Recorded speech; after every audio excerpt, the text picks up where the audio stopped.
Hi everyone and welcome back to another video. So if you are building a website with Squarespace in 2026, making it mobile friendly isn't optional, it's critical. Most visitors and buyers will see your site first on their phone.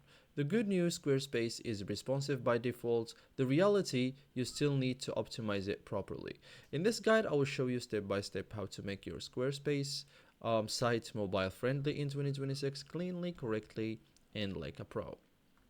First thing, log into Squarespace, open your website's editor and click preview, okay, and switch to mobile view, okay, like this.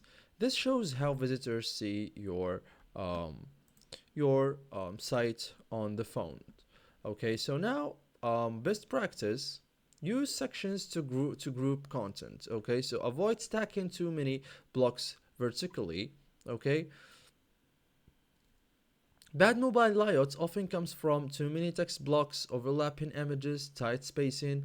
Simpler layouts scale better on mobile. So optimize text for mobile reading. So in design and styles, increase body text size, avoid tiny fonts, use short paragraphs, okay, break text with headings. So recommended body text readable at arm's length, headings like clear visuals, hierarchy. Okay, so mobile readers skim help them. Okay, so still inside stills, increase vertical spacing, avoid cramped sections, give buttons breathing room. Okay, so tight spacing equals misclicks and frustrations. Okay, so thank you guys for watching this video and see you in the next tutorial.